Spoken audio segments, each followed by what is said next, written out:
I'm Dr. Benjamin Bisger, and these are my hand stretching techniques. So, if you don't know, I use these puppies a little bit every day, and naturally, I'm developing some tension. Let's work on it. There are several ways that I break up tension through my hands. We're talking about fingers, palms, especially in the thumb area, a little bit wrist and forearm. So, let's go.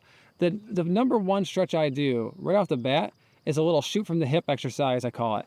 Like I pull my thumbs right behind my rib cage and I push them forward almost like I'm making a little well, call it the letter L or the number 7 if you will, but I like to think I'm shooting for the hip. And yes, I know this is way above my hip, but it's just the phrase we use. So I put a little pressure on my thumbs like this and I push my hands forward like I'm spreading this area out on each hand. This is a fantastic way to open the web space. So it looks a little bit like this. Boom.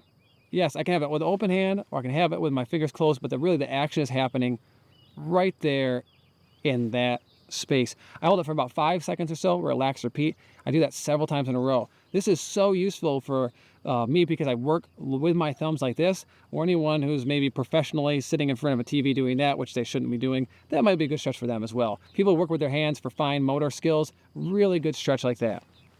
On that note, there's a similar stretch I can do. I call it the kissing thumbs, just like so. And I just push my hands up together like this, making my thumbs and that web space open up as well. This is a very similar stretch, targeting the same anatomy, just a little different angle to do it. It might be more comfortable to do this periodically.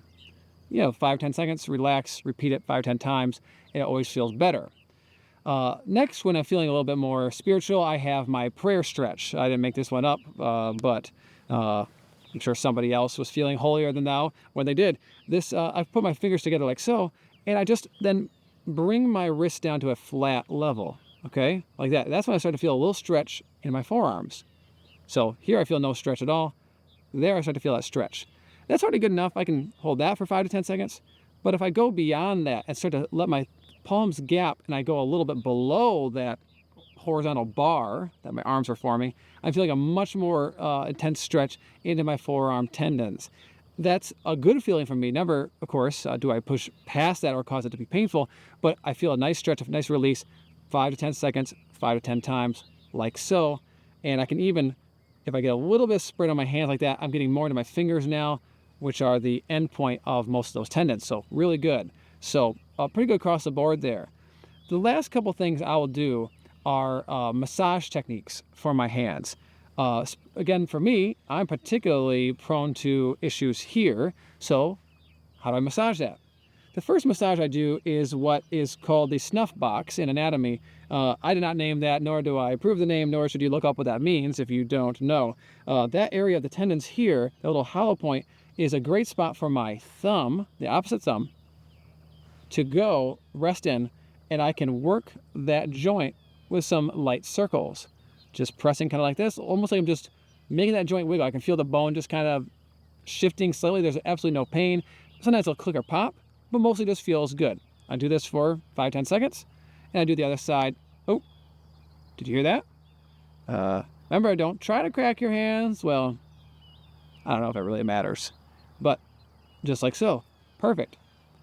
Last thing I'll do is massage the meat of my thumbs and hand right here. This one's a little bit of a paradox, I guess. Is that the right word? I can't massage. How do I relieve tension in my hands by using tension in my hands? So to get into this little muscle meat right there, I can make a pinching motion with my opposite hand and get in there. Oh, yeah, I can feel that tenderness. That's a little bit juicy. And just don't make it hurt badly. Just a little bit of the sensation that it hurts good perhaps, and loosen and break that up. It's just a pinching, squeezing sort of motion to release those muscles, which unfortunately is using those same muscles on the other side. This one is a little bit tough to do because if I have both hands with problems, I'm robbing Peter to pay Paul here. So I don't recommend this one for most people most of the time.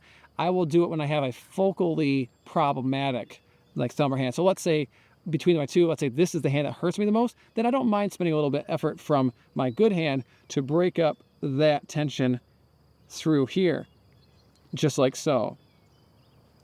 Yeah, I can definitely feel that. I need more. You know what's even better is to have somebody else do this for you. Not me, though. Don't make me do this for you. I meant somebody else. I'm Dr. Benjamin Visger, and I got my own hand problems, all right? So that's why I'm teaching you to stretch them, and that's what your dog is for. Can you really teach your dog to do this? I don't know. They're pretty smart.